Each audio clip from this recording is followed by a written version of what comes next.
Suzuki Gixxer FI ABS, Suzuki Gixxer FI ডিক্স, এই বাইকগুলোর কিন্তু দাম বাইরা গেছে। হয়তোবা অনেকেই জানেন, অনেকেই জানেন না। বর্তমান সময়ে সুজুকি জিক্সার এফআই এবিএসের দাম তাও প্রায় 2,83,000 টাকা, যেটা আগে ছিল 2,80,000 টাকার কাছাকাছি, এখন সেটা 83,000 টাকার কাছাকাছি। আর যেটা ছিল 2,50,000, এখন সেটা 2,52,000 টাকার কাছাকাছি। তো দুইটা বাইকেরই দাম বাড়ছে।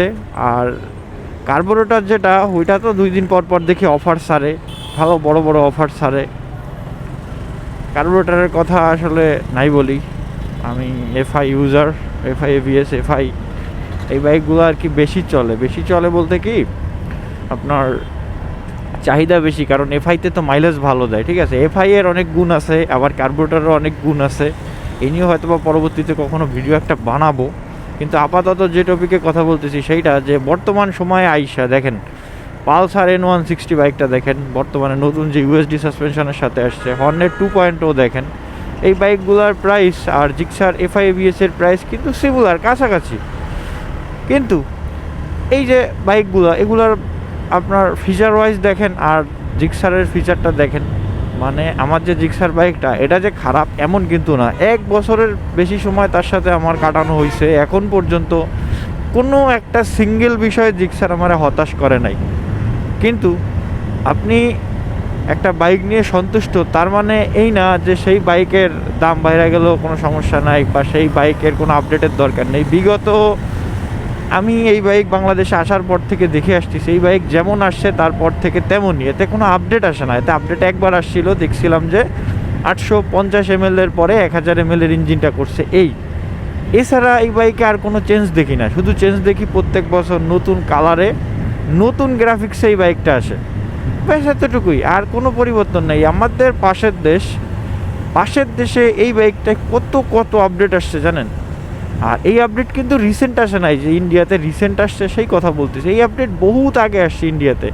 আমাদের দেশে কি এই বাইকগুলো ঢোকা উচিত না আপনি বলেন? দেখেন আমাদের এই যে বাইক, এই বাইকের থেকে আপনার 2020 সালে যে কিনছে সেও যা পাচ্ছে, ঠিক এখন 2027-এ 26-এ যারা কিনবে তারাও ঠিক একই জিনিস পাচ্ছে।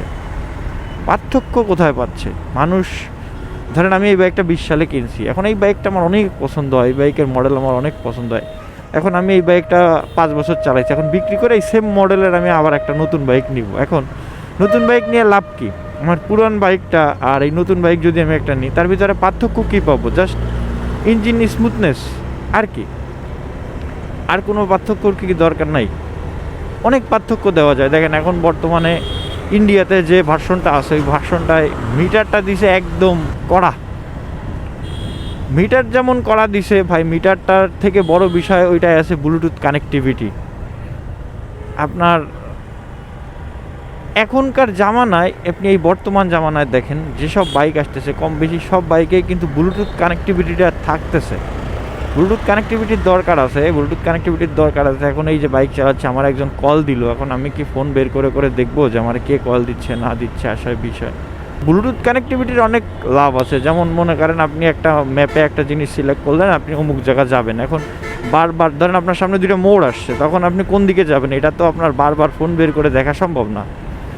ঠিক আছে, আপনার বাইকে যদি টার্ন বাই নেভিগেশন থাকে, আপনি যখন যেদিক যাওয়ার দরকার আপনার বাইকেই সেই দিক মার্ক করে দিবে। আপনি আপনার ফোনে জাস্ট আপনার লোকেশন সেট করে দিবেন, আপনার ফোনের সাথে আপনার বাইক কানেক্টেড থাকবে, গেল কলিং নোটিফিকেশন, তারপরে আপনার টার্ন বাই নেভিগেশন, কোন দিকে যাবেন এই যে নোটিফিকেশানগুলো, এইগুলো আপনি পাবেন। তারপরে আপনার ইন্ডিয়ায় যে বাইকটা, ওই বাইকটায় আপনি দেখবেন এই যে সাইলেন্সারের এইখানে নিজে থেকে একটা গার্ড দিছে। এটার আসলে কাজ কি আমি সঠিক জানি না, বাট যেহেতু কোম্পানি দিছে অবশ্যই এটার কোনো না কোনো কাজ আছে এখানটাতে।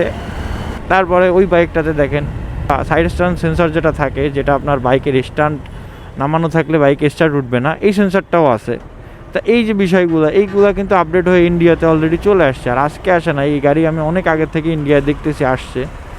তা আমার কথা হচ্ছে, শুধু যদি কালার চেঞ্জের কারণে বাইক মডেল চেঞ্জ হয় বা ইয়ার চেঞ্জ হয়, তাহলে সেরকম চেঞ্জের দরকার কি?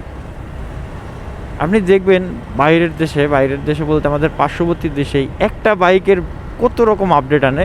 আমাদের বাইরের দেশে দেখতে হবে না, আপনি পালসার N160 দেখেন, আসার পর থেকে এই পর্যন্ত কী পরিমাণ আপডেটে আসছে। একটা রেখা বাইকটারে কীভাবে বেস্ট বানানো যায় সেইটা করতেছে। হ্যাঁ, প্রথমের যে বাইক আসছিল তখনের দাম এখনের দামের ভিতরে কিন্তু পার্থক্য আছে, কিন্তু মানুষ কিন্তু লেটেস্ট যেটা বের হয়েছে এটা কিন্তু কিনতেছে ভাই। আপনার দাম বেশি কম সমস্যা নাই, যার পছন্দ হবে সে বাজেট ম্যানেজ করে কিনবে, কিন্তু আপনি তো ভাই দিতে হবে আপনার সেই বিষয়গুলো, তাই না? যে জিনিসটা দরকার সেটা যদি আপনি না দেন, মানুষ আর কতদিন ব্যাকডেটেড জিনিস খাবে? বাইক যে খারাপ এমন না, কিন্তু বাইকেরও তো কিছু স্পেশালিটি থাকা দরকার না? আমি এই বাইকটা 2027 সালে 26 সালে এসে কিনবো, 27 সালে অলরেডি আমরা প্রায় চলে আসছি, 27 সালের কাছাকাছি আমরা এই বাইকটা 27 সালে ধরেন কিনবো। তো 27 সালে এটার স্পেশালিটি কী? অন্য অন্য বাইকে কত স্পেশালিটি আছে, আমাদের বাইকে স্পেশালিটি কী? বাইক তো ভালো, বাইকের তো কোনো সমস্যা নাই, বাইকের কোনো রিপোর্ট আমি দিচ্ছি না বাইক খারাপ কেনার মতো না, এমন না। কিন্তু দাম বাড়তেছে এটাও সমস্যা না, বাজেটে দাম বাড়ছে, সব কিছুর দাম বাড়ুক, কিন্তু আমার কথা হচ্ছে ভাই নতুন কিছু আনেন, বাইকের আপডেট নিয়ে আসেন। আপনি জাস্ট ঘুরায় ফিরায় একই জিনিস, জাস্ট ওই আপনার ললিপপ একটাই আছে, জাস্ট উপরের মোড়কটা চেঞ্জ করে আপনি নাম চেঞ্জ করে দিচ্ছেন বা ইয়ার চেঞ্জ করে দিচ্ছেন, ম্যানুফ্যাকচার ডেট চেঞ্জ করে দিচ্ছেন। আপনি জাস্ট মোড়ক চেঞ্জ করে তো লাভ নাই, আপনি একটু হালকা পাতলা দেখেন। কিছুদিন আগে যে মনোটন বাইকটা কতগুলা কালারের সাথে আসলো, কিন্তু বাইকটার কি কোনো অন্য কোনো চেঞ্জ হয়েছে? আদার চেঞ্জ, মানুষ কিন্তু আদার চেঞ্জ চায়। এই যে মনোটন বাইকটা, এই বাইকটা কি খারাপ?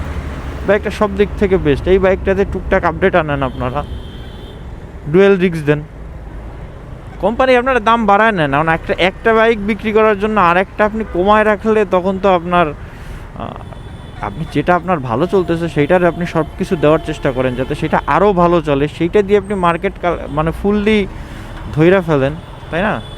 এই যে আমার এই যে বাইকটা সুজুকি জিক্সার FI ABS এই বাইকটা কী পরিমাণ ইউনিট ঢাকাতে জানেন? আমি পার ডে যতগুলা বাইক দেখি তার 50%-এর বেশি আমি এই জিক্সার দেখি ভাই, জানেন? সত্য কথা ভাই, বিশ্বাস করেন, এত পরিমাণ এই জিক্সার সেল দেখি। তো আপনার এই বাইকের তো চাহিদা কম নাই, তো আপনার আপডেট আনতে সমস্যা কি? এমন তো না যে আপনি আপডেট আনলে চলবে না, আপডেট আনলে আরও বেশি চলবে। যাদের অলরেডি এই বাইকটা আছে তারা আপডেটের জন্য তো পুরাতনটা সেল করে নতুনও নিতে পারে। আর আমাদের এই জিক্সার বাইকগুলোর কি রিসেল ভ্যালু ভালো, যে কারণবশত রিসেল ভ্যালু হওয়ার কারণবশত মনে করেন রিসেল ভ্যালু ভালো হওয়ার কারণবশত মনে করেন বাইক বিক্রি করতে গেলে বেশি একটা লস হয় না, ঠিক আছে? আমি এই জিক্সারের দেখছি সেকেন্ড হ্যান্ড মার্কেটে এটা রিসেল ভ্যালু অনেক ভালো, যে কারণবশত আপনি লং টাইম ইউজ করার পরেও বিক্রি করলে যে লসটা হবে সেটা আপনার গায়ে বাঁধবে না, ঠিক আছে? তা আমার কথা জাস্ট কোম্পানির কাছে এইটাই, জানি আমি অনেক ছোট ক্রিয়েটর, আমার মুখে এত বড় বড় কথা সাজে না, কারণ আমাদের দেশে অনেক বড় বড় ক্রিয়েটার আছে, আমাদের বাংলাদেশে অনেক বড় বড় ক্রিয়েটার আছে যাদের এই বিষয়গুলো নিয়ে কথা বলা উচিত। জাস্ট প্রতি বছরের ন্যায় স্টিকার চেঞ্জ করে কালার চেঞ্জ করে আনলেই বাইকের মডেল চেঞ্জ হয়ে যায় না বা ম্যানুফ্যাকচার চেঞ্জ হয়ে যায় না, নতুন কিছু আনা দরকার ভাই।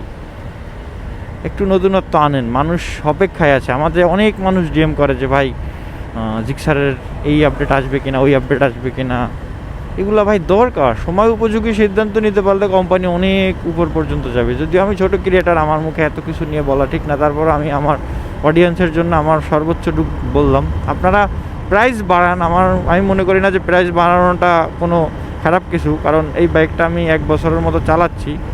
হ্যাঁ, এই বাইকটার দাম বেশি, এটা সত্য যে এই বাইকটার দাম আপনি করতে গেলে দামটা একটু বেশি মনে হয়, কিন্তু আপনি যখন এই বাইকটা রাইড করবেন, যখন এই বাইকটা ওন করবেন, তখন কি আপনি মনে হবে যে না আপনি টাকা দিয়ে ভালো জিনিস কিনছেন, 2 টাকা বেশি গেলেও জিনিস নিয়ে রোজ কমপ্লেন করা লাগতেছে না, ঠিক আছে? তো এই দিক থেকে তো বাইক ঠিক আছে, বাইকে কোনো সমস্যা নাই, কিন্তু আপনি নতুনত্ব আনেন বাইকের ভিতরে। জাস্ট একটা না আর কত বছর খাওয়াবেন?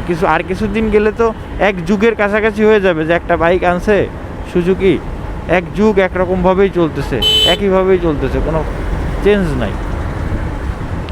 তো এই ছিল আজকের ভিডিও। জানি না আসলে ভিডিওটা যারা আমার অডিয়েন্স আছে আপনারাই জাস্ট কমেন্টে জানাবেন আমি কি কোনো কিছু ভুল বললাম কি না। আর যারা নতুন আপডেটের অপেক্ষায় আছেন তারা এই ভিডিওতে কমেন্ট করেন, কারণ হয়তোবা আপনাদের কমেন্ট কারো চোখে পড়লো আর কোম্পানি যে সুজুকি যে ইম্পোর্টার র্যাঙ্কন মোটর ডিসিশন নিল নতুন কিছু করার, ঠিক আছে? তো এই ছিল আজকের ভিডিও, দেখা হবে পরবর্তী কোনো ভিডিওতে। ততক্ষণ পর্যন্ত সবাই ভালো থাকবেন, সুস্থ থাকবেন, এই নিয়ে শেষ করতেছি আজকের ভিডিও।